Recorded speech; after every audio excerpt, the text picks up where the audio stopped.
Lukemeyer and all of our Republican colleagues on the Small Business Committee for leading this important discussion this evening. And this is very important. Madam Speaker, the Democrats' radical multi-trillion-dollar agenda is bad for America. It just is. And we can all see it. And the voters can see that too. In fact, while we're here right now, there are still voters lining up just down the road in Virginia. They cannot wait to vote for their next governor. And it's a race that's currently classified as a toss-up, but it appears to be going very, very well for the Republican candidate. The reason this is so noteworthy, the reason everybody in the country is watching this, the reason that everyone is so excited that it's a toss-up election is because this is in a state that President Biden won by 10 points just several months ago. And there's simply no conclusion to draw other than that the Democrats are leading our country down the wrong path.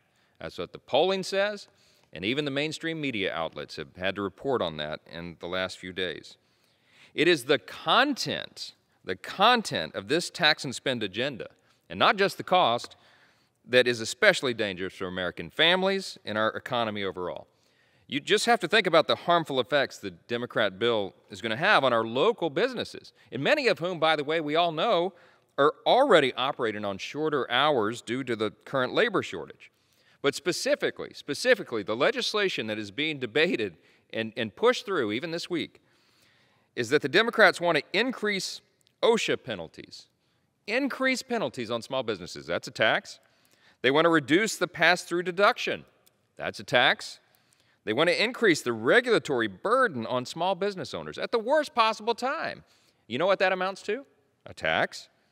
They want to make the child tax credit pay the same whether you are working or not, which, what will that do? Logically, it will exacerbate the current labor shortage. So let me repeat. The Democrat bill, in spite of what they're saying, will definitely increase taxes while prices are soaring. It will increase workplace penalties while companies are trying their best to get back to work. And it will encourage people not to work while the job market struggles and our supply chain is slowed down due to a lack of workers in these critical positions. There are nearly 32 million small businesses in the United States. About 350,000 of those are in my home state of Louisiana. They're our main employer. They employ more Louisianians than any big company or the government. This is the mainstay. This is the lifeblood of our economy. You're talking about deli managers and barbershop owners and bookstore owners. You name it. Small businesses across the country had to fight tooth and nail to survive the COVID-19 pandemic. The last thing this Congress needs to do is make it more difficult for these businesses, but that's exactly what our Democrat colleagues are trying to do. As for the rest of the bill, well, they're still working on it, they tell us. We heard today there may be some deal on prescription drugs. Who knows? We'll have to see how that goes. Been lots of promises made and broken here last few weeks. Meanwhile, the Democrats are still trying to include amnesty in the spending bill. What that has to do with the reconciliation, we have no idea. Hopefully the parliamentarian on the Senate side will put another kibosh on this. But they want to include tax breaks for wealthy New Yorkers and just a bunch of terrible ideas. I have to digress for just a moment and talk about this amnesty problem, because not only will that be another burden on our small businesses, not only will it really take jobs away from law-abiding citizens, but you have to consider the insatiable appetite that our friends on the other side of the aisle have for amnesty. We spent about 13 hours in the Judiciary Committee about 3 weeks ago working on their effort. The Democrats pushed that through to graft amnesty onto the spending bill.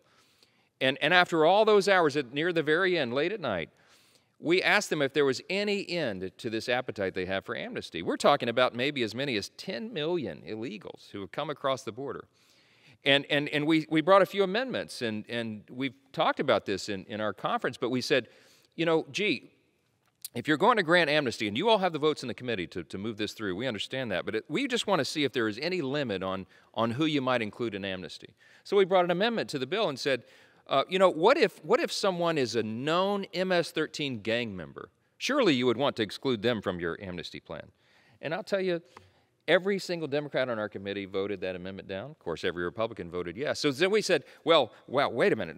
What if somebody is a convicted sex offender? Somebody's coming from another country. They're a convicted sex offender. Surely, you would not want to include them in your amnesty plan. Every single Democrat voted no on that amendment. So I brought an amendment. I said, what if someone is a convicted criminal? They're convicted of DUI, driving under the influence of alcohol and drugs. Terrible crime, as you've all said in your speeches in recent years.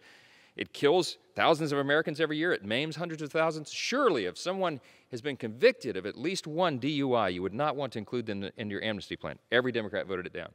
So we tested a little further. Okay, what if they have 2 or more DUI convictions? Every Democrat voted it down. So I went to 10 or more DUI convictions. Would they be excluded from your magical amnesty plan? Every single Democrat voted no on that amendment, every single one. There is no limit to what they want to do with this. The one thing they do know is they want to spend trillions and trillions of our tax dollars before we know the score on all this, before the actual text of the legislation has even been read. They're ready to roll. Democrats have a mere 3-seat majority in this House. We have a 50-50 split in the Senate. They are acting as if they have some sort of big majority to radically transform the country, as they keep telling us. And when what they have presented is the most partisan, most expensive legislation package in the history of this country, using the slimmest majority possible, and before they even tell the American people what's in it. Make no mistake, a toss-up election in Virginia is just a taste of what's to come for congressional Democrats in 2022 if they do not immediately ditch this ridiculous spending plan and harmful government overreach. I yield back and I just say this. Today we have a battle that comes down to competing ideologies and agendas. It is now free market capitalism versus big government socialism.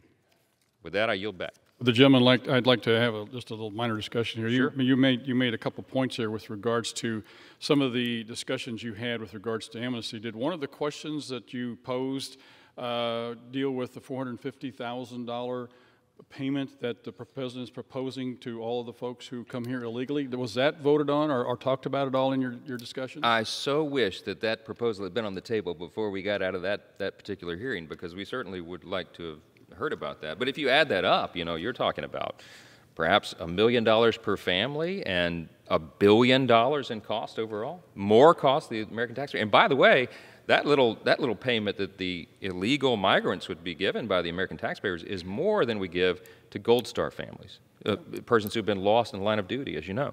It's more than the victims of 9/11 that they've received for their pain and suffering. And of course, those separations are permanent, not temporary. So we could be giving a $450,000 payment to an MS-13 gang member, is what you're saying? You know, that's exactly what it means. And convicted sex offenders, and multiple DUI convicted felons, and anybody else. They've included them all. There is no limit to it at all. And it doesn't seem to bother them that they're going to spend their own constituents' hard-earned tax dollars and give it to an MS-13 gang member to do $450,000. Holy smokes. Blows you away. It is incredible. You can't make this stuff up. Yeah. I yield back. I thank the gentleman for his